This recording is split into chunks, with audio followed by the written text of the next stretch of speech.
This show is strictly for educational purposes. The opinions expressed on the show are personal to the individuals appearing in the show and not those of Thinking Tree Ecoholics Private Limited. The show is not intended to offend or defame any individual, entity, caste, community, race, or religion, or to denigrate any institution, person, living or dead. Listener discretion is strongly advised.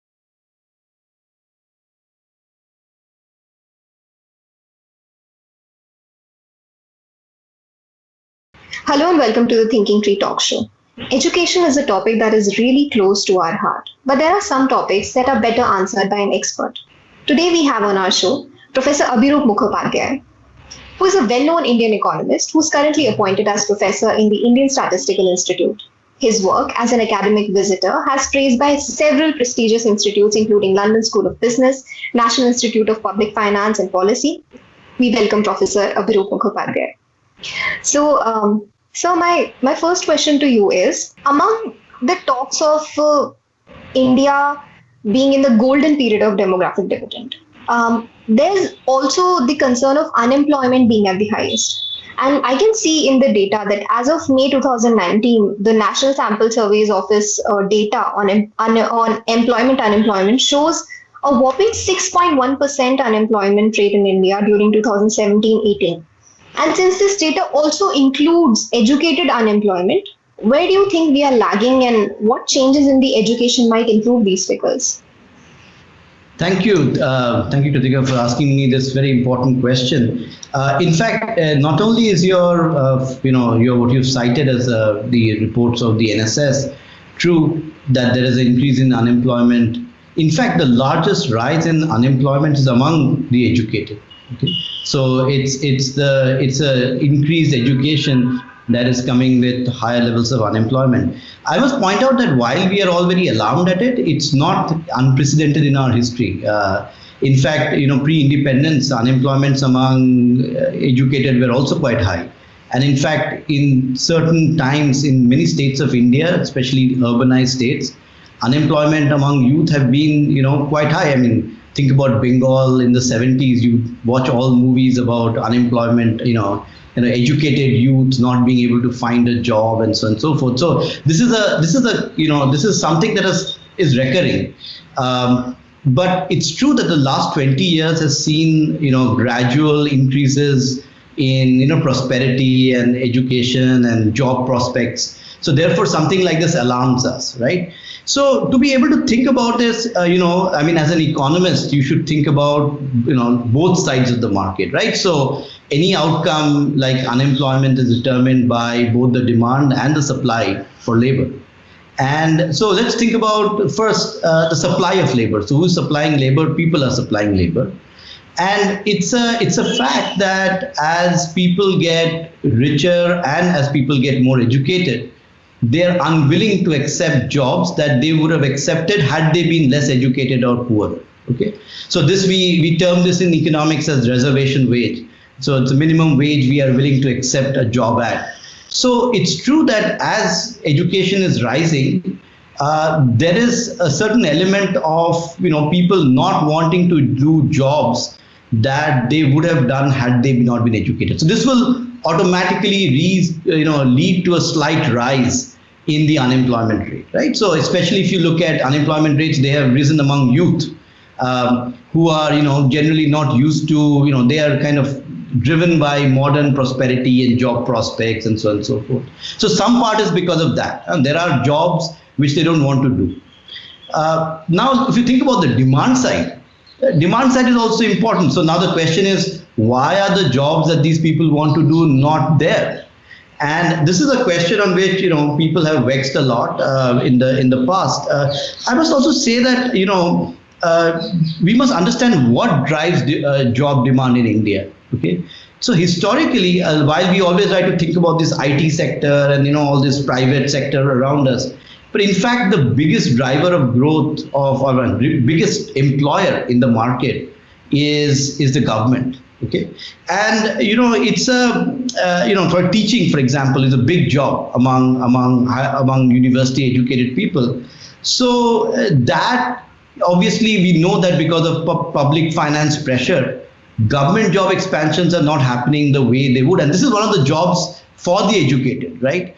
So this is something of concern, and this is something that it's hard to do anything about, because many of us do agree that public sector jobs are probably taking too many jobs in India, right?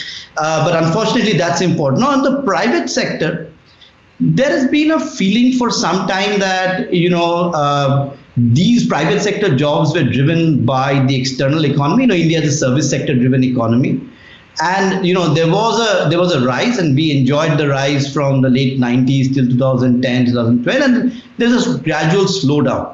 Now, given that this Atmanirbhar thing is not really working out till now so well, where we are domestically deriving this, deriving demand, so we are coming to a situation where we are producing more and more students. In fact, it's not only numbers, even in terms of proportions of people reaching matriculation, for example, is increasing in India. But we are not able to generate as many jobs as possible. Now, this has happened in the history of all countries. In fact, the US faced something like this in the 90s and the 80s. And their reaction, or the reaction of people to this, was people basically moved down the job that they would have got otherwise. So you would hear a lot of people fairly educated in the US who were cab drivers, who worked in McDonald's and stuff like that. And there's documented evidence that one reason why unemployment did not rise in many of these countries is because people basically adjusted their reservation and then started moving down. And this is a possibility that can happen. What can we do about it, right? So what can we do about it? Well, partly the answer to this is that we have to wait for the growth of industries to be able to, to revitalize our economy, to get the education sector growing, in the sense that to get people from the education sector being employed. A thought that a lot of people have pointed out is that maybe our people are not getting jobs because they're not skilled, right? And unfortunately, while, of course, to some extent that is true, the problem is that the economy is so dynamic all over the world in terms of what a job specification is, that it's not clear that if you were today skilled in today's profession, that by tomorrow you would not be out of a job, right? Think about typists. A typist is not able to find a job today for sure. But the rate at which these things are changing all over the world, especially with automation and stuff, this is the part that educated people, just skill formation may not do. The other part is that, well, can we do something about generally getting people? That many of the surveys show that many of our people are don't know basic things like addition, subtraction, mathematics in some sense. So that would be to focus on primary education and stuff. But you can see that whatever investment you do will have a long time. It will take about 10 years for it to actually show up as more educated, people who are able to respond. The last thought I would want to say, and this kind of echoes some of the recent things that have been said in the political sphere, that maybe we have gotten used to this job, kind of wage salaried job, right? And that's an important part of where occupation, unemployment, and so on and so forth. Maybe it's time that the Indian economy, like many other economies in the world, starts thinking about entrepreneurship.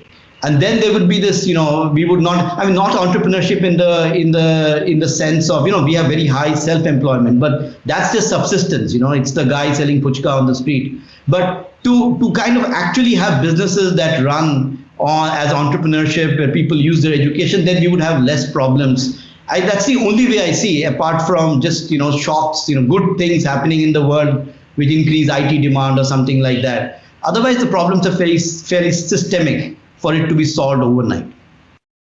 So, as you mentioned that entrepreneurship and pushing entrepreneurship may be a way out of it. So, how do you see the government's Startup India in this light?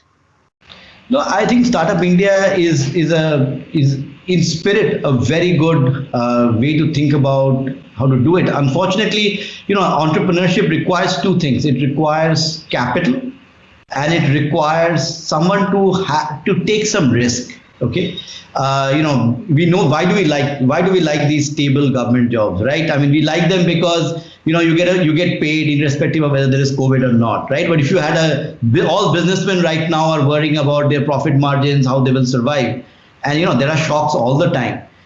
In a country that is lacking social security, it is slightly tough to kind of tell people that take a chance, it's okay. So I think that Startup India is a good initiative in terms of trying to think about how to match funds, how to get the right loans to solve the capital market part of the problem. But the second part, which is to ask people to take risk, right? This is the part that requires some sort of a social insurance system where even if people fail, it's just not that you will there'll be a bank loan waiver, because that has its own incentives, which is not very good. But it's not that you will die out of not getting health care, that you can't, if you have a problem, there will be no food, you'll be on the street. It cannot be like that, right? You will have to give people some, in some sense, we need an Ashwasan scheme also, right? Something that puts this thing in people that even if they fail, they will not be on the street, right? Until then, I don't think that just one of them will work. Also, I must point out that, one big part of our labor force, educated labor force, that is not actually working in the paid labor force, right? So labor force is both the paid labor force as well as people who work at home, do get firewood, there are lots of things women do, for example, in households. So that large part of labor force where women are educated is not being used right now. One part is that women generally in India, we still have a culture where in most households, whether this is a bad thing, I would say, but it's a reality that women are not encouraged to go out and seek jobs, right? One second best till society kind of evolves to a state where they accept that. One interim solution could be to give loans to women to start entrepreneurial activities from home, and there's also a government schemes to address those kind of so I think if you do both, that you give some insurance. Of course, there is capital, but you give capital also targeted towards women. You might find that, now people are able to generate wealth and income out of entrepreneurship. Right? That was a really great look at it, sir. My second question is, so over my research of various articles regarding education, a common point came out that India has a have to do it kind of attitude when it comes to education. So be it school or higher education, the want to do it attitude is missing from a majority of the population. And which in turn leads to doing just the bare minimum to qualify exams or to gain a degree. So how much of it do you think contributes to the current state of Indian economy, and what steps in education can help improve this? Yeah, it's a great question. It's also linked to some extent to my previous point, and I'll try to link the two answers so that it's coherent. So, education, again, in economics, we say education has two roles. Education is a consumption good as well as an investment good. Okay. So education as being a consumption good is when, you're educated, but you really want to learn about the world. This is your, wanting to do it, right? That you really want to learn about what is happening around. This is consumption good, right? And investment good is in some sense linked to the idea that you have to do it because to rise up in your life, in your career, you need to be educated, right?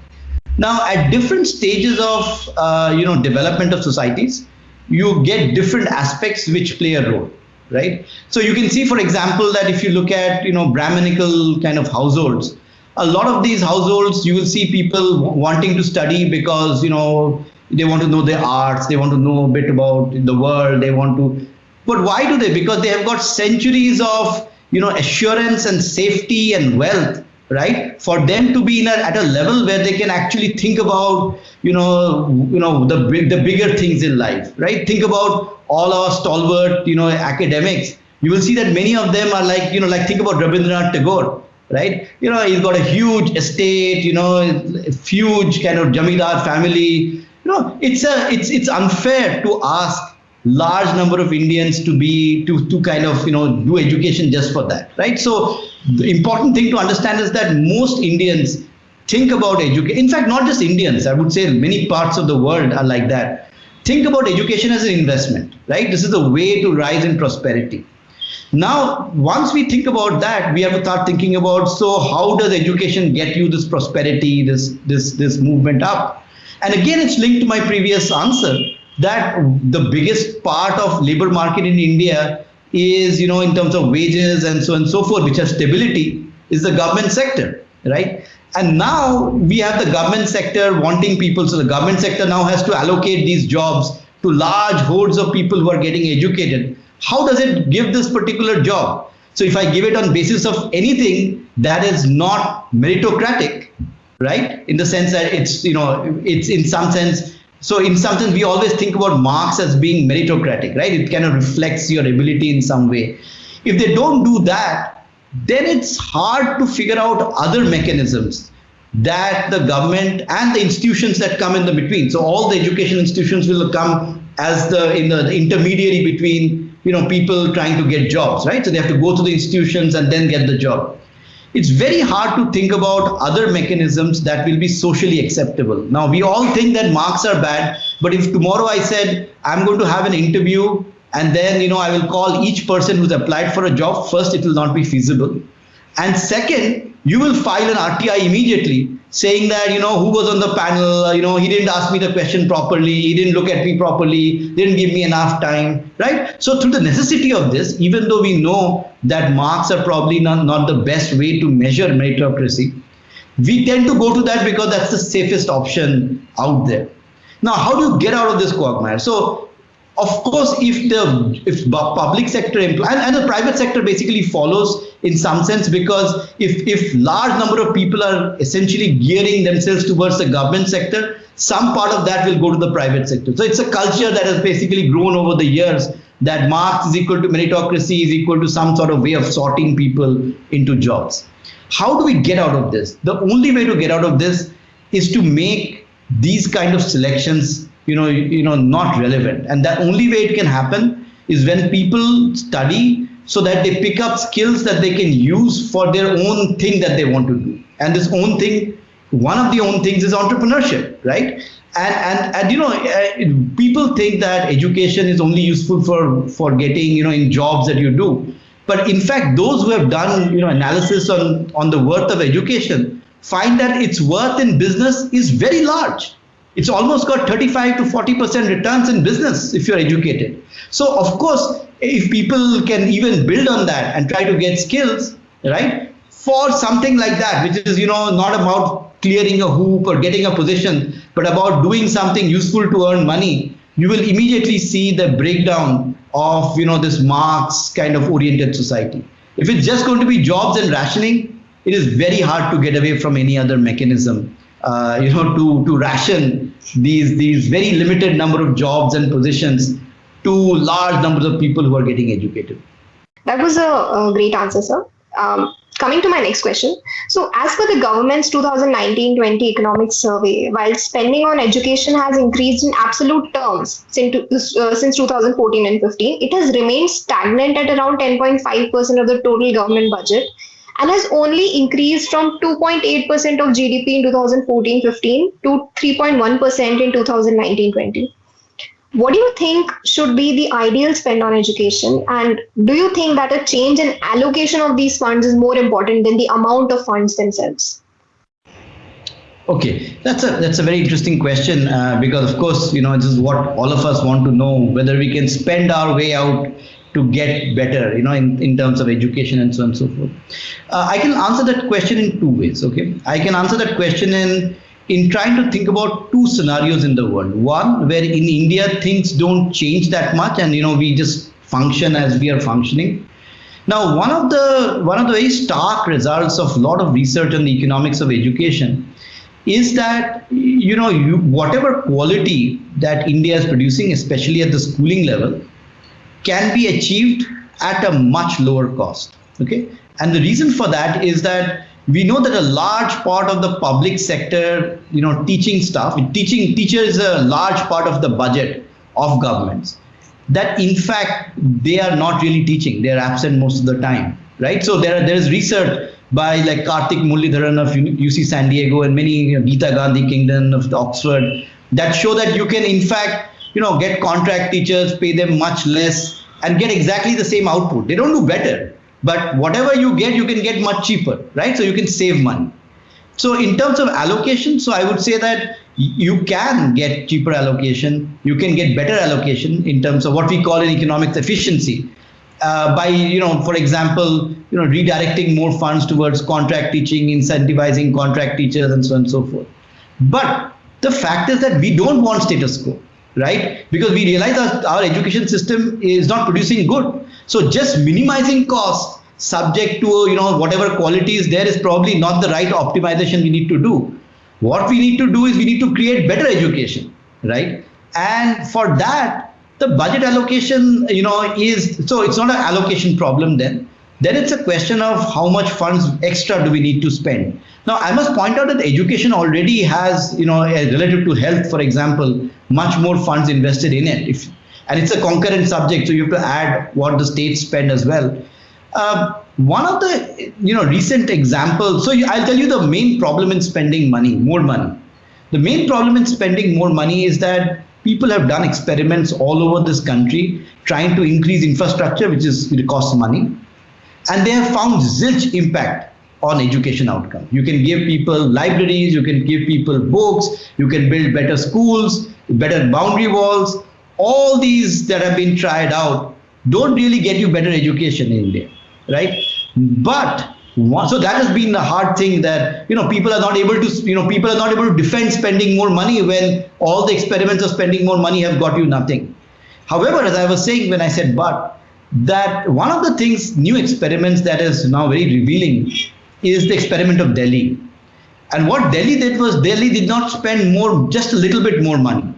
Delhi spent a lot of money in upgrading infrastructure, right? And Atishi, their person who was behind, I would say, Manish Sisodia in doing this, their main point, and they have said it very nicely in many TED Talks, is that one of the ways that you can move teachers to do their jobs is to make them feel proud of what they do, right? To feel that they actually do a job. It's like a proper kind of job. And one of the ways to do it is to build world-class schools, right? With top of the rank, private school kind of infrastructure. So the teachers get some sort of what we call incentive status. So they feel that they are doing like they have someone has given them a status, right? And they find the teachers are doing a good job. So that experiment would say that we should in fact not make small increments. If we spend money on education, we should go all out to make all our public schools like, top of the rank, like not those Patawa desks and, like somehow, just changing the chair and, all these those marginal things will not work. What has to work is a large expenditure, which will then give a sense of pride to public officials that they are teaching in good schools and more is expected from them. And that, with some political will, I think may result in better education outcomes. Yeah. Sir, a curious question that comes to my mind out of this is, you talked about a huge expenditure to be made in education. Of course, this expenditure is not going to be a one-time thing, because it's going to be big once, but then, of course, maintaining it also takes a lot of fund. But then government schools often work at free education, and there is no inflow for the government from that direction. And as it is, there's a lot of, like, whenever there's a budget speech going on, we often come to realize that there is a shortage of fund because we see the figures of the fiscal deficit and everything. How do you think this will work if we were to apply this? Yeah, so again, very nice question. So, you have to think about it from the investment angle, right? So the way you have to think is that a large proportion of your workforce right now is working at lower capacity than they could because they are not getting a good education, right? So once you think that you can provide world-class facilities to have an educated polity, an educated society, in productivity, in the way, in health, everywhere, because everything is linked to some extent with education, the income generated by itself could pay for all the expenditures. Because remember, how much of we hardly, India's tax base is less than 1% actually. So, we are finding all these budget problems because very small, wealth is being generated from a very small slice of the population. If wealth is generated from a larger pie, people become productive, people earn more money, you will get taxes, and tax income will basically fund many of these things. But the thing is that right now, of course, you're right, that we may not have the money So we may have to borrow against our future. So it's very important that if we put this big amount of money today, it should be thought of in public finance terms as a loan from the future, right? And then we have to make sure that we get full bang for the buck, so that later our polity has got enough education and productivity to be able to pay off that debt that we have taken. Okay, so we have to think like that. It's like, bootstrapping yourself out of a situation. If we just keep, this catch-22, right? And right now, we don't have money, so we don't put money. If we don't put money, we don't get money. Then so we can keep going in this very bad equilibrium forever. But that that will not help us very much. Thank you so much, sir, for clearing my doubt. It came out of curiosity with the last discussion. But also one question that came to my mind while I was researching all this. So I've been following the reservation policy for a long time, and I did a lot of research on it. And since India has had reservations since forever, what do you think about the success of that policy when we talk about education in particular? How do you think reservation has worked for us? Yeah, so that's a very important question. I think society must address this question, because I think there is a lot of confusion about this particular aspect. Okay, so let me tell you the evidence on this. Okay, so there are two related points that people talk about when they talk about affirmative action. So the first point is, those who get affirmative action, or those who get benefit, for example, in education due to affirmative action, do they benefit from it? Is it just that people just get in and then they waste their opportunity? There have been many people who have pointed out that giving it to people who are disadvantaged for various reasons, because they don't have a support structure, they're not able to utilize these positions that they get, and are not able to get anything out of it. So in the end, it's just nothing. The evidence on that is completely zero.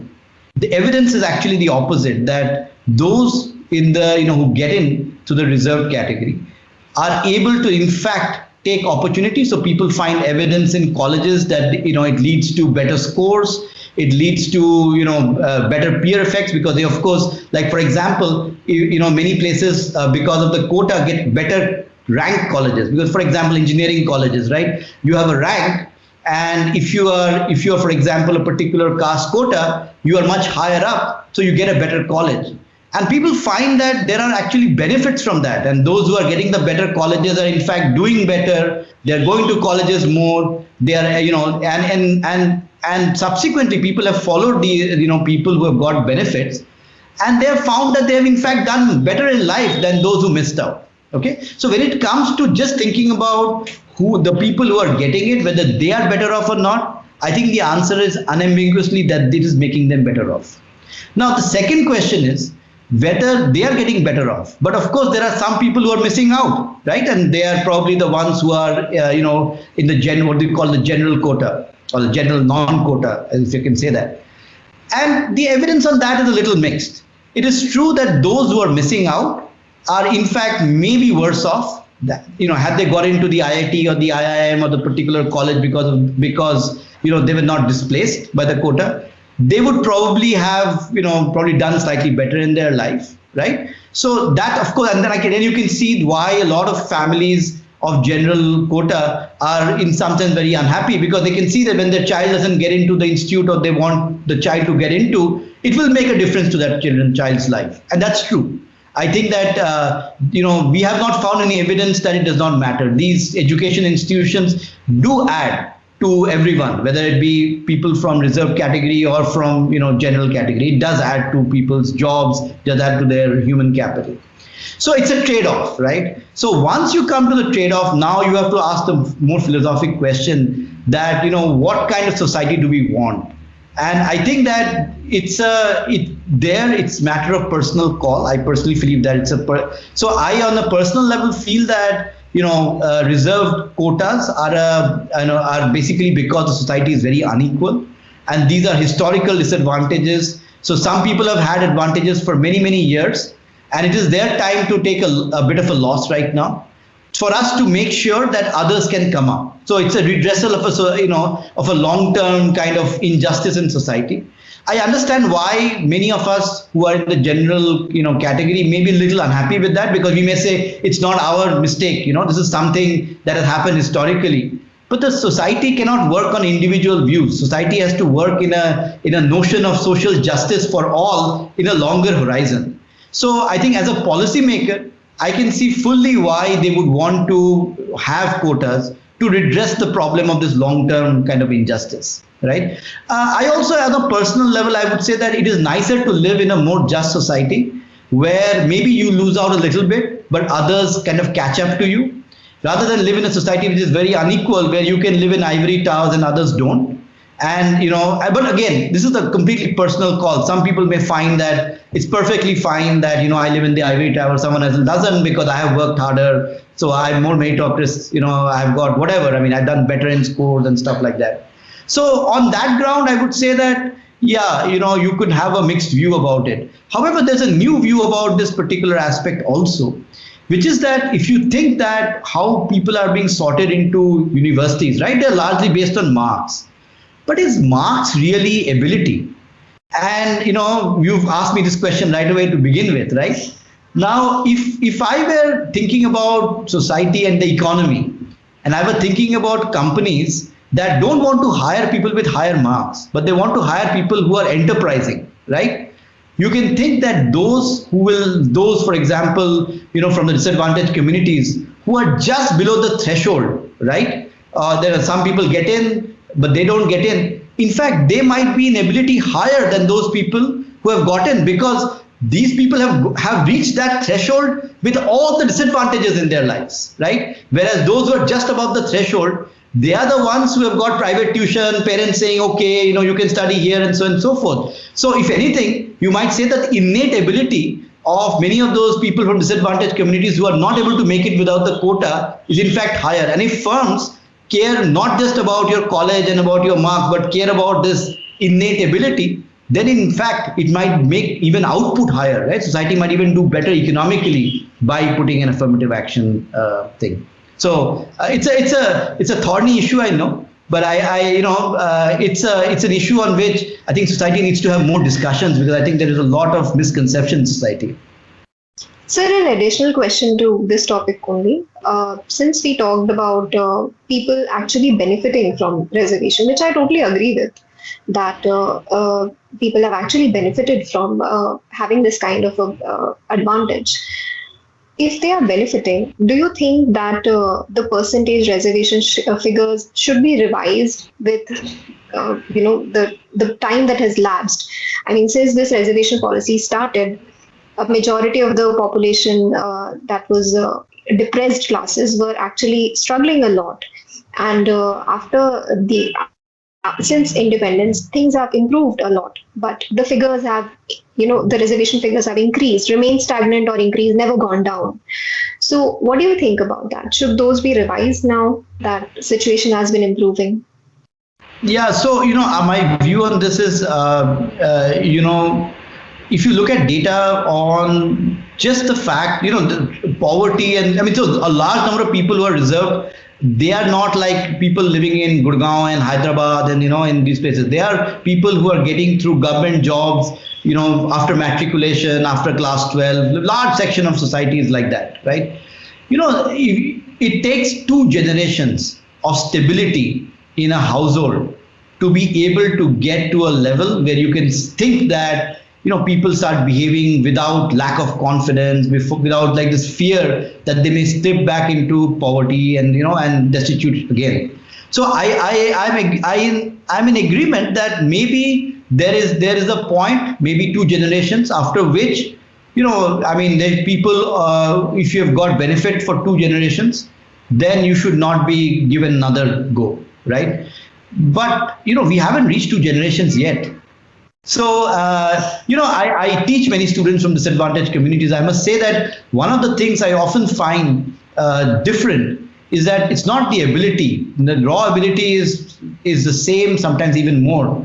What I find is non-cognitive skills, which are like confidence, like, always fear that something may go wrong. They may say something wrong, and people may take them wrong.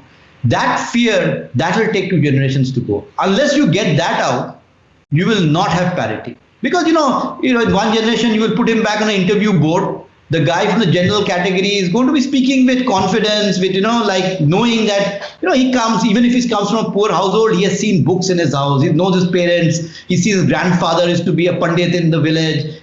Some kind of confidence of being in a privileged position for many years, right? This is not true for people from disadvantaged communities. So I think that yes, there is a time where it should be removed, but I think that 2 generations is the minimum that you require to wipe out some sort of a memory in the system, to make it slightly memoryless. And so you'll have to wait slightly longer, I feel, in this particular thing. Also, you must realize that many of the reservations have come in much later. I mean, there have been some reservations which came in earlier, some have come in later, so that you're only looking at the first generation, right, of people who have got it. So you'll have to wait longer, unfortunately. But then, to some extent, many of them have had to wait centuries to come to a point where they could go to a school. So I think that's the least we can do for them. That's a wonderful perspective that you brought to my notice, sir, that it's not only about education, but about the confidence of, knowing that you're not going to get back into poverty. That's a wonderful point that you brought to my notice. I've never had such a perspective towards why it was so important to uplift these communities and why it was important to be on the same level. So that brings me to my last question, sir. Addressing the elephant in the room, which is COVID, I had to ask this question.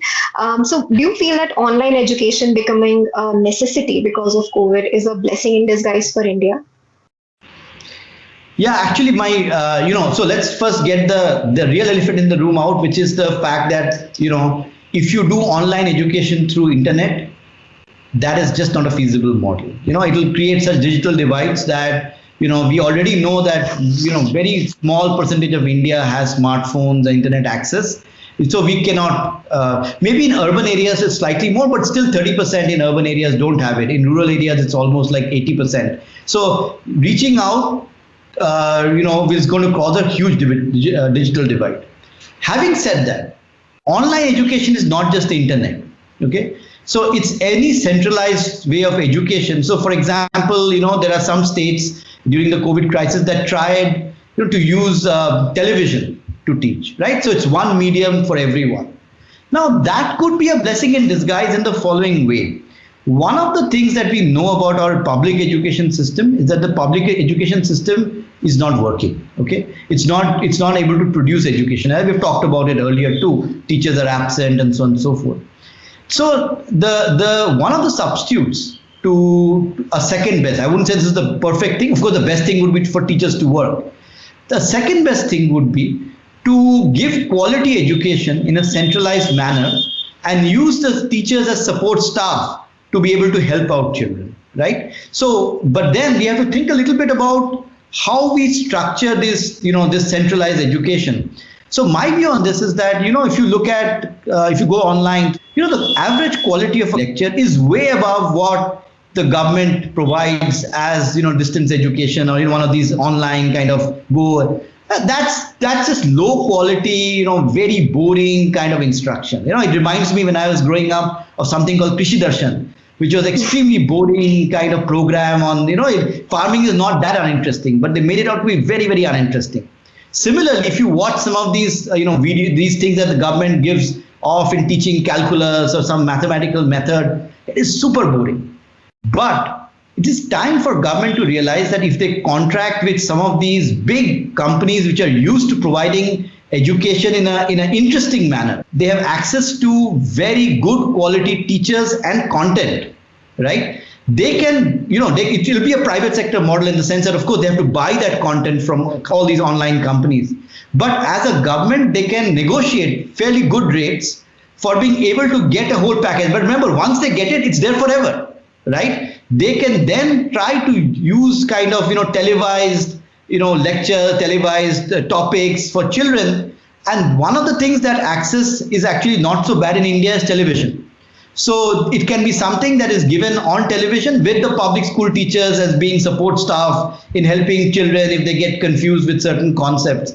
So I think that is the way that one can approach this. And COVID is an opportunity because, in the normal scheme of things, if you did something like this, the teachers would take it as a challenge, in the sense that they would take it as a challenge to their authority. They would think that their jobs will go at some time because the government is moving online, so they will lose their jobs and so on and so forth. Right now, there is no way. I mean, the teachers, if they want, they can't teach because of the COVID situation. So it's a nice opportunity to be able to slip in something which the teachers cannot. Public school teachers, for example, are a huge lobby in India, right? That they cannot oppose this because they cannot go right now to school even if they want to, the way the things are turning out. So they would be agreeable to this kind of, to have the government giving this education on television through these things, and then they can play the role. And I think that might even increase the education levels in society. So but online, those who are thinking that, people will get into YouTube or, to the Ecoholics lecture here and listen to it in a village.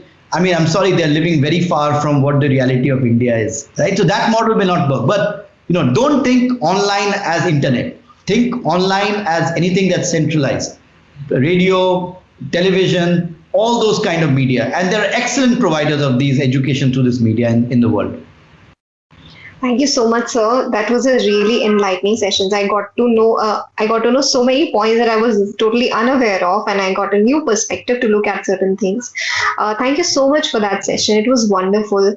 And on behalf of the whole team of Ecoholics, I like to thank you from the bottom of my heart for being here, for giving us this much time of your day, for gracing our platform. It was just wonderful. I understand you must be really busy, but then you took up time. I also point out here that I'm very impressed with Ecoholics. I looked through all your lectures, and in some sense it was daunting to see some of the names there. They're all very, very senior, influential economists, and it's good that you're bringing this content to a large number of people. Economics education is a very important part of public debates and how people view what is happening, and I think Ecoholics is playing a great part in as a platform to make people aware of various issues. So I wish you all the best in the future.